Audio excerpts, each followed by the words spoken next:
The Hilltop Glove Podcast is sponsored by Mid-Carolina Service Company. Mid-Carolina Service Company is the first name to search for your residential or commercial HVAC needs in Lexington and surrounding areas. Just go holler at Jason and Clint. They'll hook you up on the air conditioners, on the restaurant equipment, refrigerators, refrigeration, ice machine repair. They've been doing this for years. I know them cats forever. Family owned and operated since 2006, they pride themselves in their quality work and customer relationships. Call 803-356-4153 or visit midcarolinaserviceco.com for a no obligation quote for service today. This episode of Hilltop Glove Podcast is proudly sponsored by Your Dollar Store, located at 3017 Farrell Road in Columbia, South Carolina. Owned by Brian Thomas, Your Dollar Store has been serving the community since June 2021 with a mission to provide fresh produce and essential household items to neighborhoods in need, serving areas like Booker, Washington Heights, and other nearby locations affected by grocery store closures. Your Dollar Store is a convenient one-stop shop for those seeking healthier food options and affordable essentials. Support a local business that's dedicated to giving back. Your Dollar Store, where you can shop, chat, and leave with a smile. The Hilltop Glove Podcast is sponsored by True Brilliance Entertainment. True Brilliance is a production, promotions, and management company dedicated to connecting artists and producers across the Carolinas to music industry professionals. Several of their clients have placements both domestic and internationally as a result of their services. Are you an artist or producer looking to build meaningful relationships within the music industry? Then True Brilliance is for you. Check them out at paramilitary.com. That's spelled P-A-I-R-A military.com.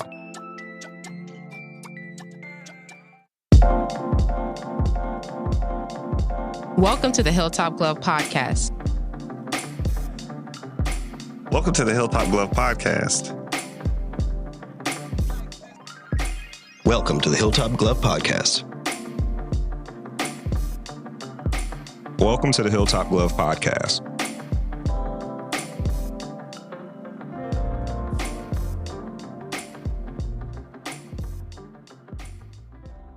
The Hilltop Glove Podcast. Welcome back to the Hilltop Glove Podcast.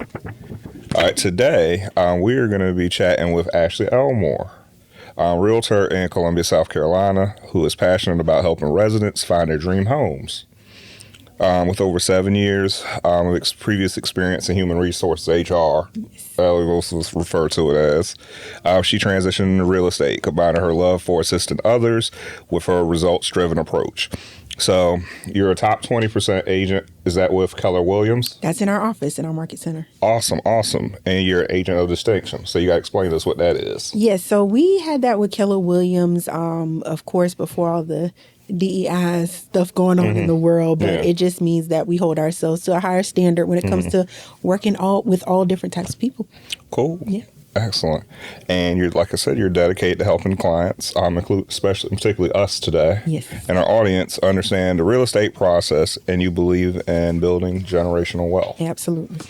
So today we're going to learn a little bit more about the real estate market and how your strategies for client success. Yeah.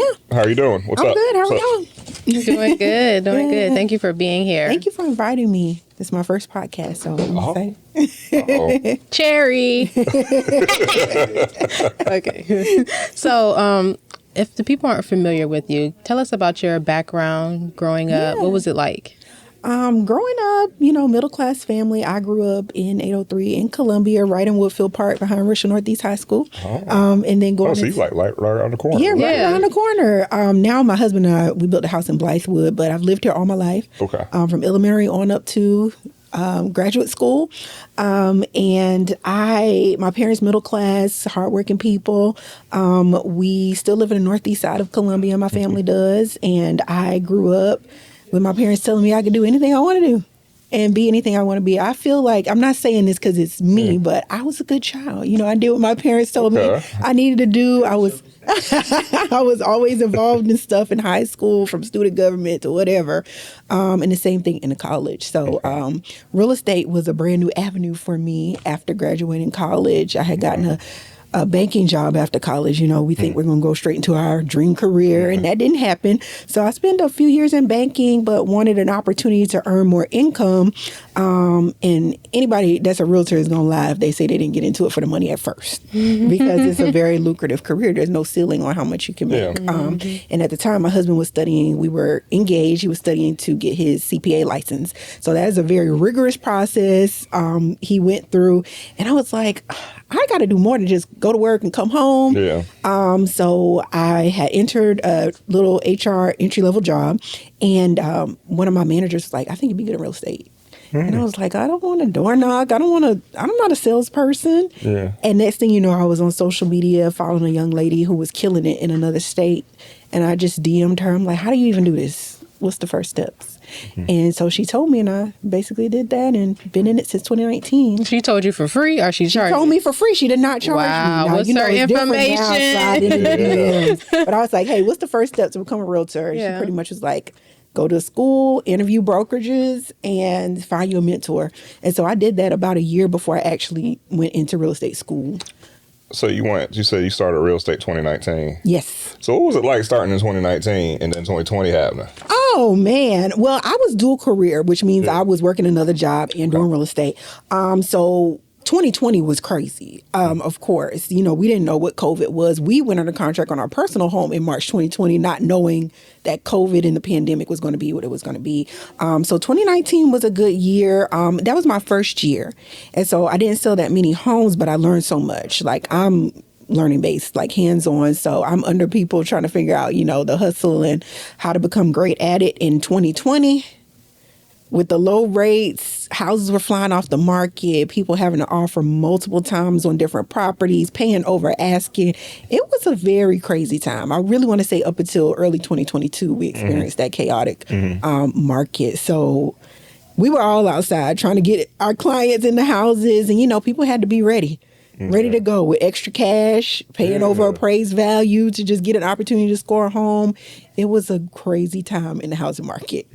So starting off with real estate, what are some strategies that you use to, I guess, attract more clients? Yeah. So for me, I think when you get in, I'm not going to say I think, when you get into real estate, they're going to teach you the traditional tactics. And it took me a while to really hear from other people, like dive into what you like to do. And be with the people that, you know, are like you, because that's going to be who, you know, you're attracted to, and vice versa. So for me, it's all about building kind of one-on-one connection. And people don't believe it, but I'm an introvert at heart, even though it's an extrovert job. So I like doing client events. I just started doing those consistently last year. So that's a way for me to connect with people one-on-one, whether they're a past client or they have a girlfriend or a spouse or whatever. And we know one another, networking. Even though there's an extrovert event, it still allows you to have kind of one-on-one connection with people. And social media, that's the other thing. I was heavy into social media back in 2020. It's changed a little bit because I became a mom last year, but social media, and then also agent-to-agent referrals. That is a big piece that real estate agents miss, and a great opportunity to grow your business. So connecting with agents, even if they're not associated with your brokerage, across the country. You know, if I've got a friend in California, I'm not licensed there, but I can very well find an agent to assist them in California and, you know, get them settled there. So those are probably my main tactics: client events, social media, agent-to-agent referrals, and just touching on my sphere. In a sorority, I'm involved in a lot of different things. So just tapping in with my people. So your client events, your past clients, like you gather them together? Yes. So I do past clients, and I do events just to invite people. So earlier in February, I did a Galentine's the week before Valentine's Day. And so we had about 15 ladies at a Closet Factory showroom here. They did my master closet. They have a great showroom if you need your closet done, or any organization space. And those ladies all weren't necessarily past clients. You know, they were people that knew me or followed me on social media. A free event. Why not come mix and mingle? Yeah, I like that, because you're thinking outside the box. Yeah. And you have to be, I think for me, it's just building organically. Like, you can buy leads as an agent, et cetera, but, you know, it's also more difficult to convert. Anybody will tell you that. So for me, it's just building organic relationship. And when I'm at those events, I'm not pushing my business. It's just about connecting with people, and they start following me. We build rapport, build a relationship. And if it's authentic, it naturally just happens. So I got a question, especially when it comes to, like you said, connecting with people. I know you talked about social media. Of course, social media plays into technology. So how has technology impacted the real estate industry? Oh, a big way. People don't think they need agents anymore. Okay. And I don't see, agents being a thing of the past like ever. There's just a level of service, and I can only speak for me, that I feel like I provide to clients, and just that personal touch and knowing somebody's in your corner versus a robot or a computer. We got the iBuyers now. So some sellers, they don't want to deal with potentially paying an agent or dealing with people tracking through their house if they're still living there, if they got kids. So they sell their house to, iBuyers like Open Door, etc. They turn around, put the house on the market. And also looking at sites like, go ahead. I have a question about that. All right. Yeah. So years ago, because I bought a house a long time ago, back in 2015. It seemed like forever now, because time moves so fast. Yeah. So I remember we had an agent, right? Agent worked with us, got a house. And I remember there was a whole bunch of talk. Of course, you got to bring in an attorney, Right. How does that work With iBuyer? Honestly, I don't know how background process, but if you own a home, you might have gotten a letter in the mail from Open Door saying, hey, this is the range of your home. Like, I get them all the time. And I look and I'm like, that's not the value of my home. But, some people find it easier because, again, they don't want to have to compensate their listing agent. Again, they may not have the necessary funds if I come in there as a listing agent and say, hey, you got to get rid of this purple and green walls in this house. We need neutral colors because people want to be able to envision themselves and their furniture and their items in this property. And, these green and purple walls might prevent the sale and you getting the proceeds that you like. So they go through directly. If you get a letter to your house and you want to go through Open Door or whomever, the buyer is... they have their own process. Okay. So it may look the same as kind of going with an agent. I'm not sure. But they do have the ability to connect directly with those companies and sell their property to them. Yeah. So I'm going back to technology. Yeah.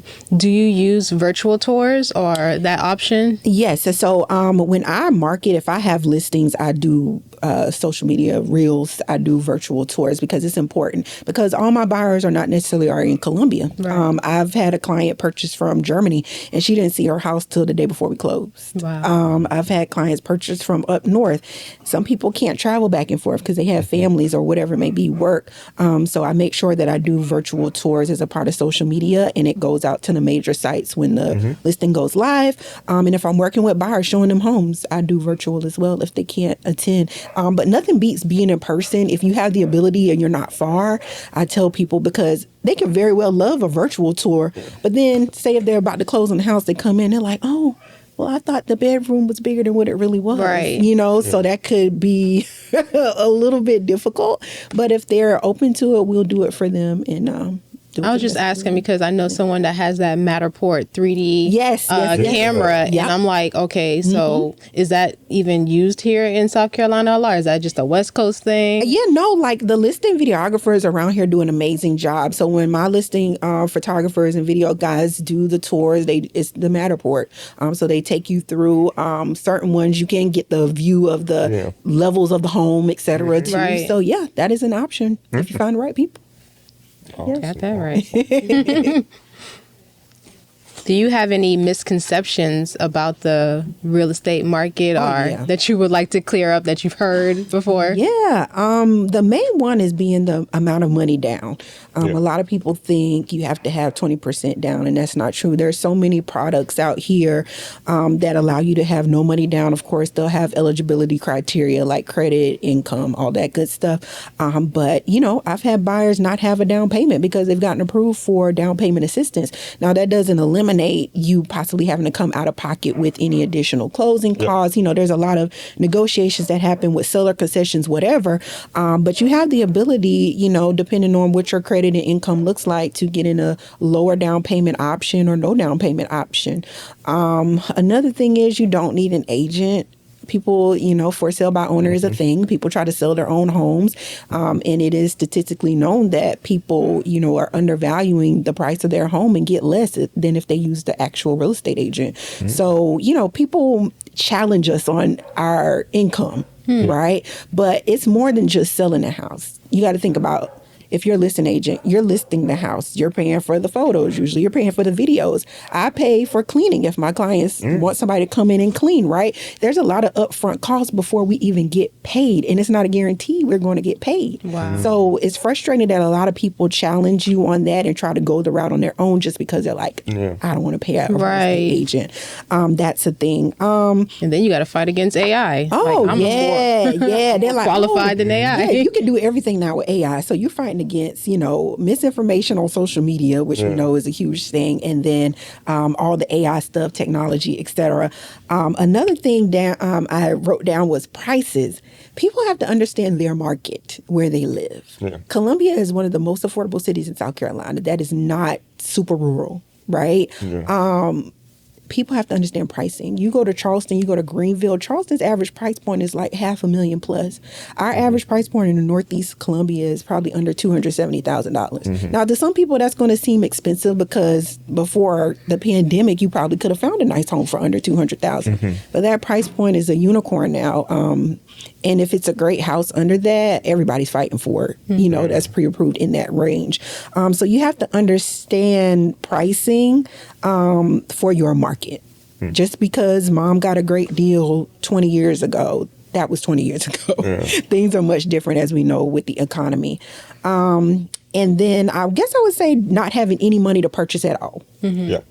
Because the numbers can very well work out where you might get a refund at closing or you only owe a couple $100, but don't come trying to pursue a home if you have no money saved. Okay.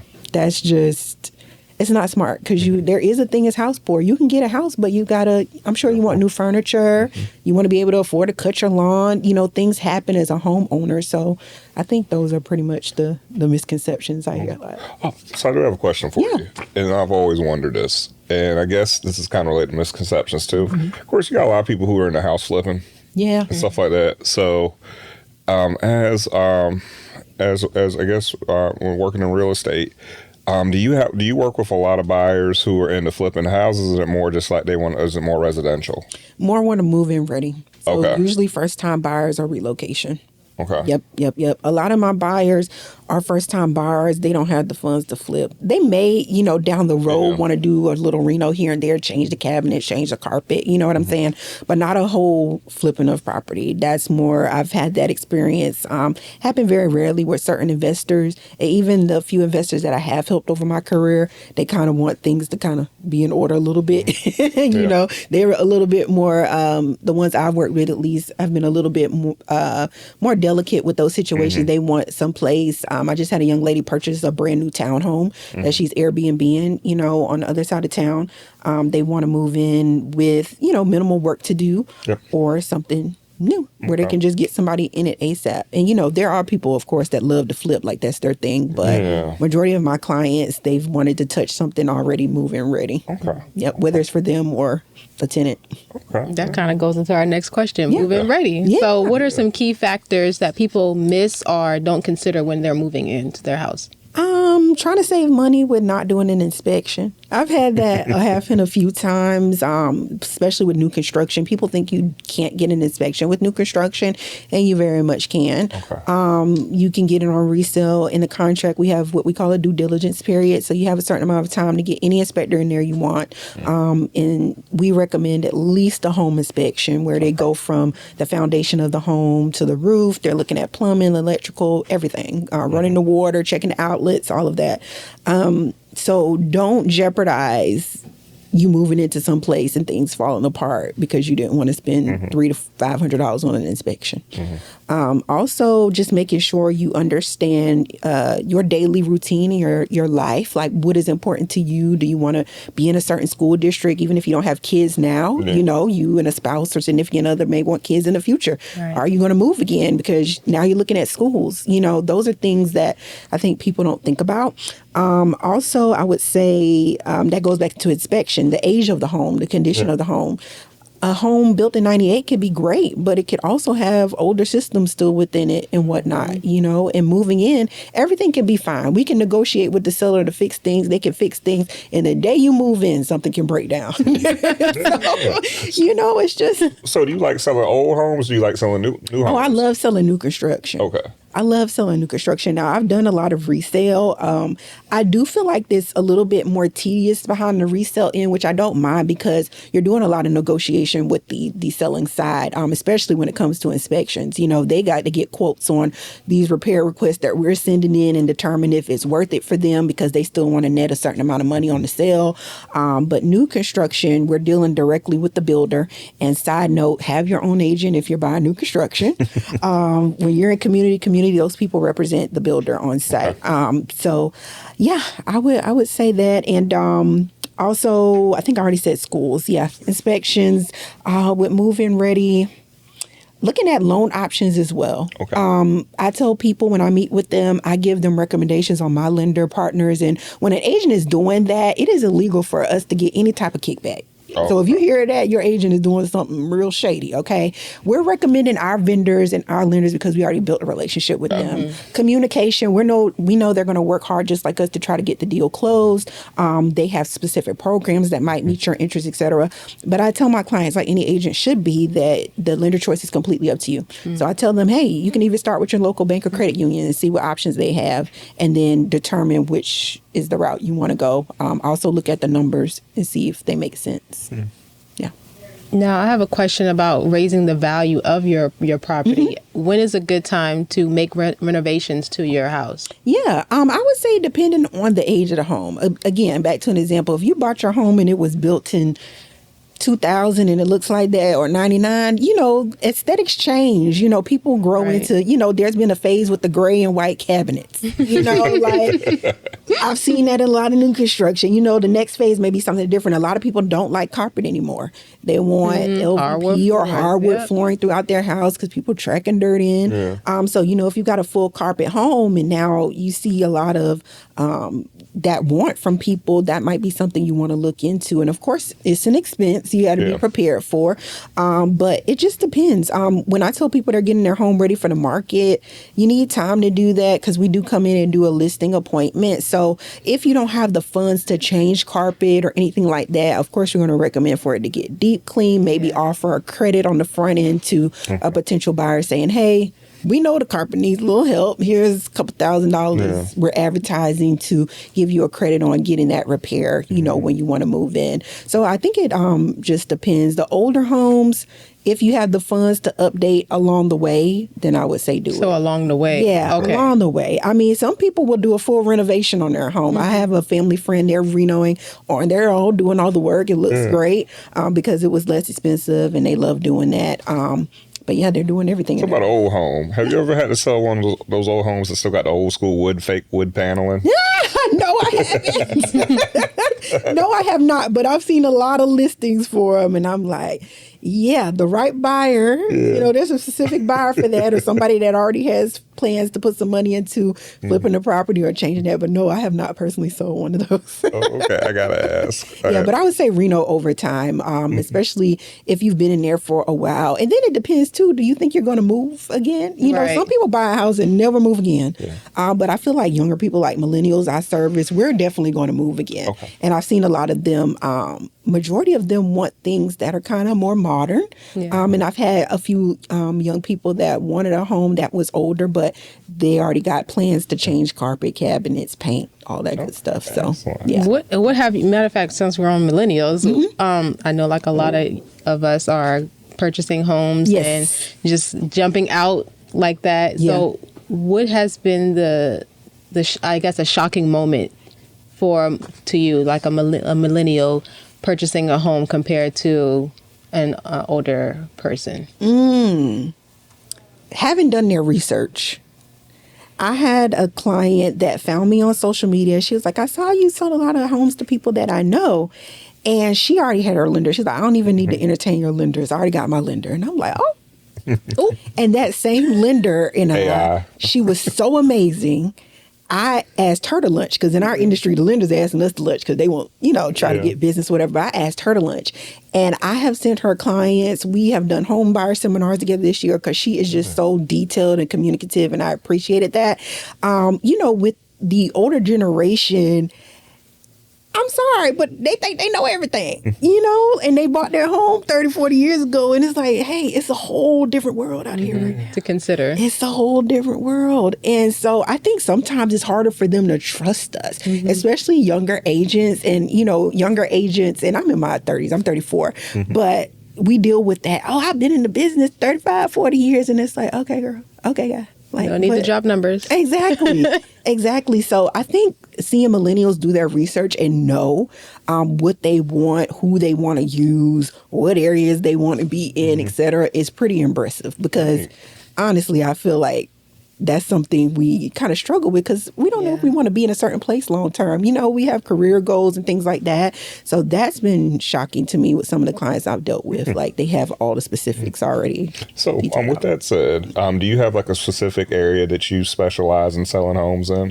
99% of my clients want to be on the Northeast. I know the Northeast backwards and forwards. I've had a few clients venture out to Chapin because their family may be out there and they have kids. Lexington, I show all over. And I can service all over.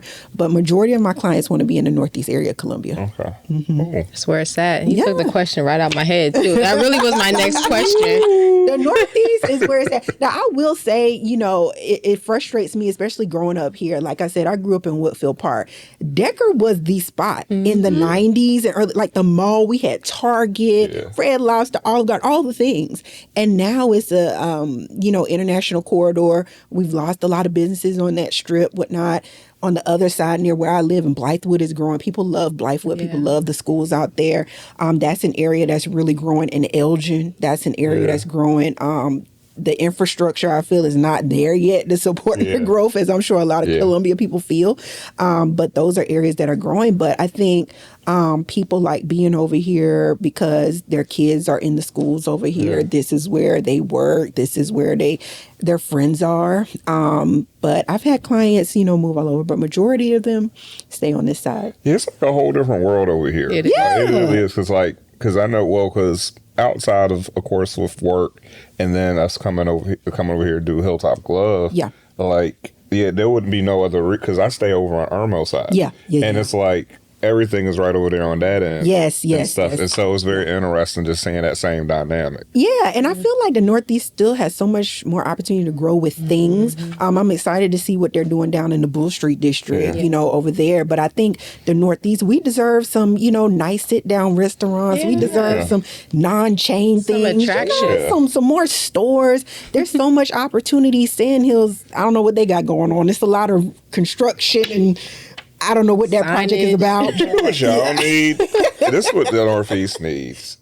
And I guess you could technically say that with Docote Meadows. Oh, yeah. But you need more parks over here. Oh, yeah. More parks. That's a great idea. I do agree with that. Because I haven't been to Siskiyou in years, so I'm not sure what it looks like back there. But I do agree with that. We do need more parks. The kids need more things to do. Period. Because, unfortunately, we've heard a lot of things happening in the Columbia area. So I think more things for the kids to do to stay out of trouble. It's just also for families too. I think we're missing that over there. I feel like, certain parts of Columbia have that because the demographic is different. Yeah. But I feel like there's a lot of opportunity that community in our area, over here for sure. Yeah, because y'all got, like I said, y'all got retail. Yeah, obviously. And it's just like you said, it's those other things. But y'all got the mall on Irmo side. We ain't got no mall. We got to go to Harbison and all that traffic. Y'all technically have a mall. What mall? That area is like a mall. It's just a new Sand school Hills? Outdoor mall. Oh, it's the new school outdoor Look at how many stores are actually there. They don't have a cover over it. Oh, it's just, that's all. Like, it's not that many stores left, though. It's not. Well, you guys got JCPenney? JCPenney. It's like a half of a JCPenney. It's not even like a full. JCPenney Dillard's still over there. Belk. I'm a Belk girl.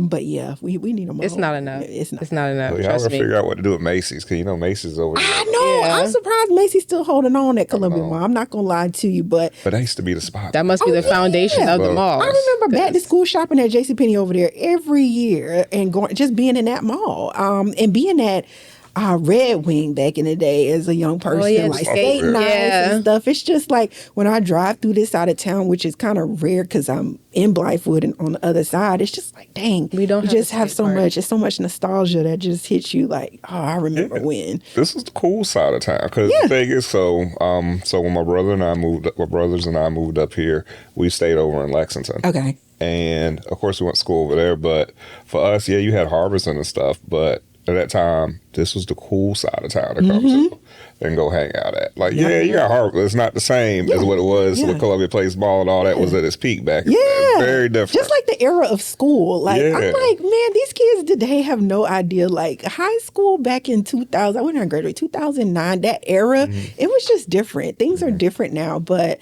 you know, it's all a part of growth and change that we adapt to, but... Speaking of growth and change, let's talk about investing. Yes. What advice would you give anyone interested in investing in the real estate market? Oh, gosh. Of course, have your money together. Investing is... there's not an opportunity per se like buying your primary residence because you're putting more money down. It's not your primary home.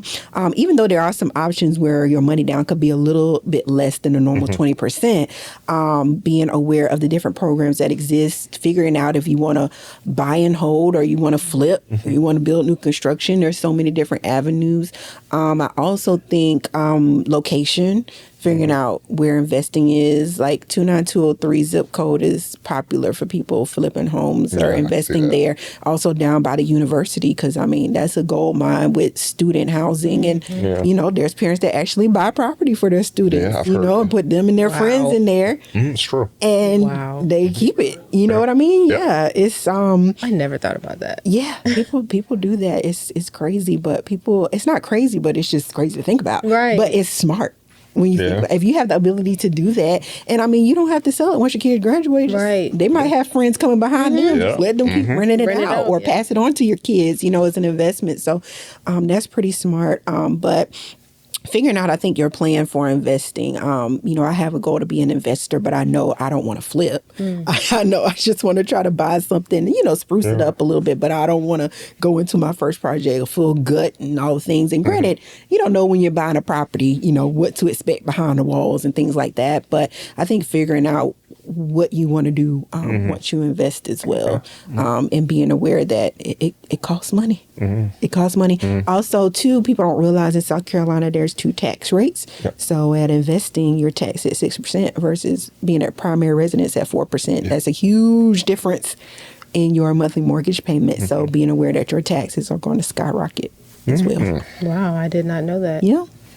Yep. So people, even when you buy your first home or buy a home period and it's going to be your primary home, they tell you at the attorney's office, make sure you file this paperwork so you're taxed, because they automatically do it. But you have to make sure you file your documents so you won't be hit with the 6 because they don't have what they need at the tax assessor's office showing that it's your. So you have to submit like your driver's license, vehicle registration, get all that updated and send it in. And it's a one-time type of thing. But they tell you at the attorney's office, make sure you do this, because there's no real deadline, but you don't want to get your mortgage in the mail and it's double what you thought it would be. Thought it would be because the tax rate is up. Yeah. Wow. Yeah. I didn't actually. Do you have any kids?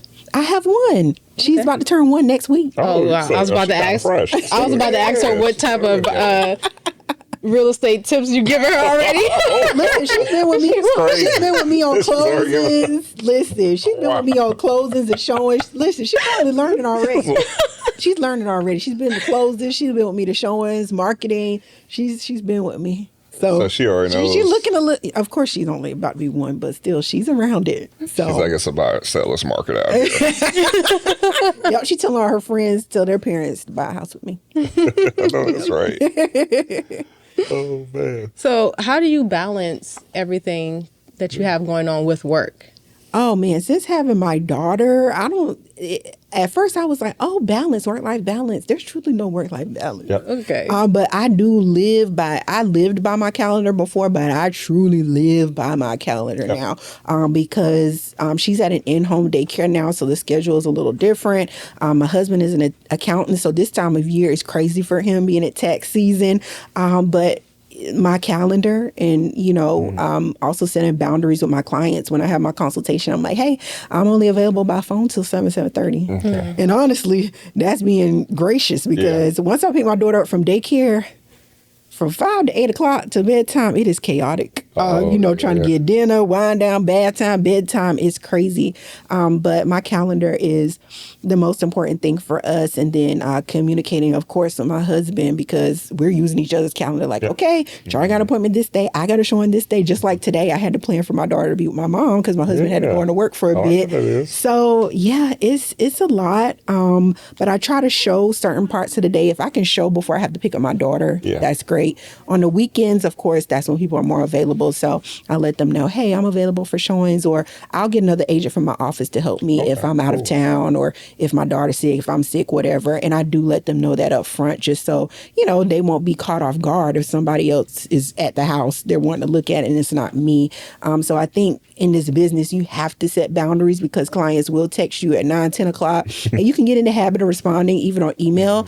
But if I'm reading emails at 9, 10 o'clock, it's scheduled for 8 a.m. to go out because I don't want you to think that I'm responding at 10 p.m. and you can respond back. You're not having dialogue. We're not having dialogue at 10. I'm in the bed.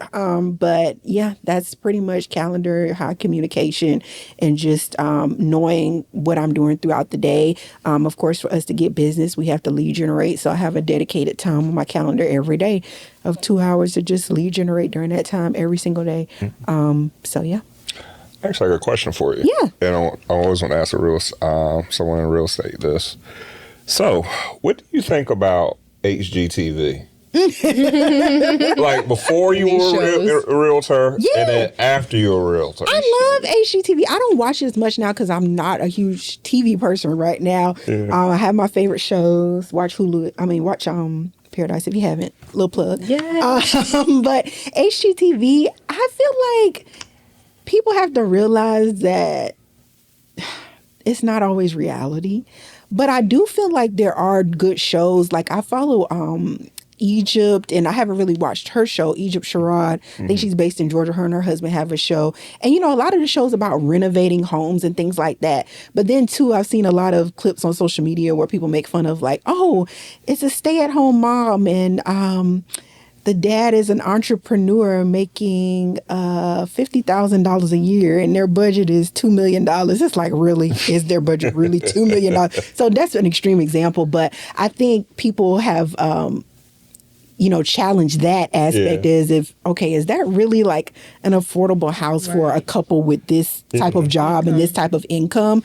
Because I will tell you, in this business, you'll run into a lot of people that need credit help, that the income just doesn't support what they want to purchase. So I don't know if HGTV does a great job at presenting the reality that people really face trying to pursue a home.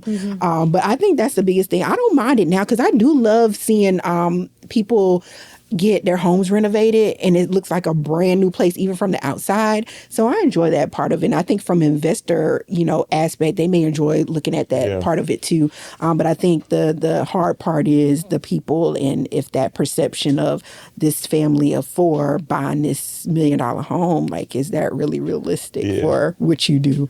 That's a little struggle. You answered all the questions. All the questions and some. Yay! That's good. Right. I had to make notes because mom brain is real. My memory is not the same since March 26, 2024. But So you got a daughter, right? Yes, her name's Charlie. Oh, cool. Cool. So does she sleep? How does she sleep at night? She sleeps perfect. Okay. We've trained her to sleep in her room. She sleeps through the night, and I'm praying it stays that way. She's hitting 1, but she sleeps well. She sleeps in her room. We transitioned her at 6 months. Yeah. Thought it would be a challenge, but she did very well. Okay. So she's a good sleeper. Yeah, she's in the crib, right? Yeah, she's in the crib, and it's been lowered already because she's in everything right now. She's in that phase where she want to touch everything and be in everything, but she sleeps in her room. Daddy said from the beginning, we are not going to get her comfortable in our bed, and we stood on that. Do you have any I guess, available listings to show to anyone? I do have a listing right now. I have another one coming up in the summit. So follow me on Instagram. Hopefully it'll be live in the next few weeks. But I currently have a listing right off Percival Road near Fort Jackson Gates. It is 255, new construction, 2021. Only one owner, and if you like Taco Neri, it's right. You can walk down the road. You know what I'm saying? But there is no HOA, which is very unheard of in Northeast for a newer home. But yeah, that is my current listing. We have a home buyer seminar on March 27th. So I don't know when this episode is going to drop. But when people follow me, we are committed to try to do one every single month this year. That's been a goal of mine, virtually, because it's easier for people to show up virtually. And then when you throw events in person, you know, people snag up the free tickets and one person show up in person, you know. So we've had a great turnout so far this year with our 2 virtual that we've done. So every month we're planning to do a home buyer seminar. And how can people find you on social media or contact you? It's Ashley Elmore, Realtor, ASHLEYELMORE, Realtor on Instagram and Facebook. Thank you. Do you have anything else you would like people to know? About you or about the market? About the market, patience. I think a lot of people right now are waiting to see what's going to happen with this administration. I'll say that. A lot of promises made.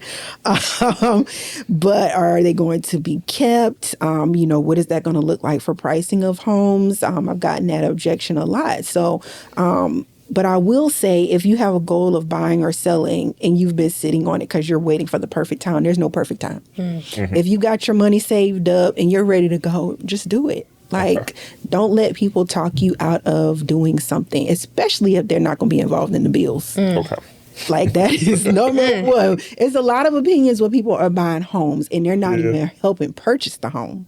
You know what I mean? So that is a frustration as an agent. But you know, I think people have to just be realistic with the economy right now and understand the price is the price. We can always try to negotiate, but at the same time, don't just keep sitting on the sidelines, because you're only going to price yourself out of the market.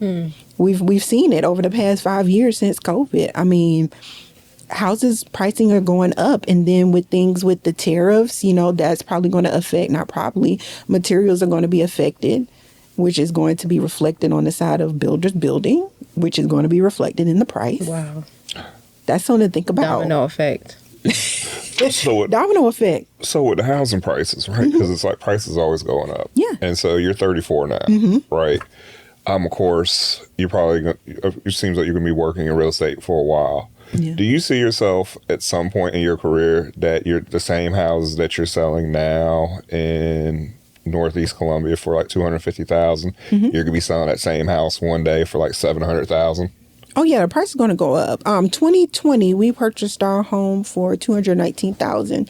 Our neighbor sold in 21 for $313,000. Yeah. And his house was pretty similar. So he was already up almost $100K. Now, granted, appreciation isn't skyrocketing like it was then, but absolutely. Yeah. My client I'm helping get ready for put their home on the market. They bought in, I want to say it was 21, and I didn't realize they bought from 157.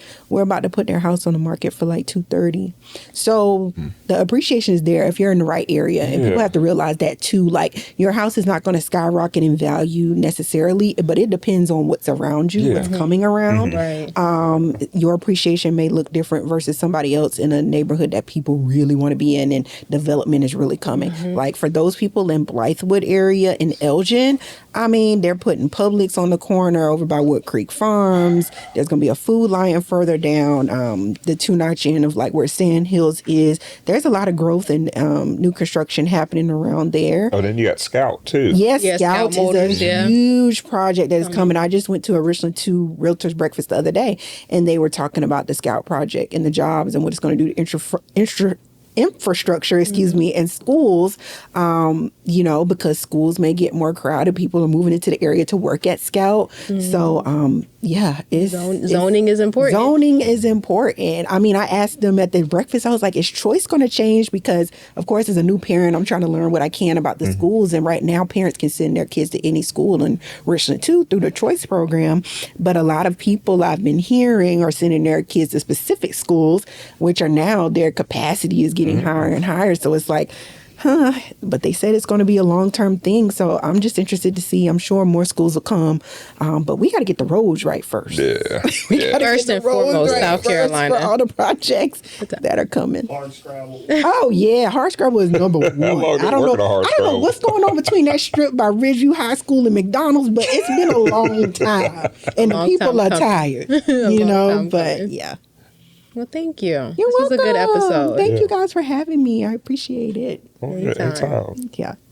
So we're going to sign off with this episode. Thank you guys for tuning in and learning all the facts about the market. We want to thank Miss Ashley, and we have Skip and Mike and Anwar in the background. So make sure you guys tell someone you love them and tune in for the next episode. Peace.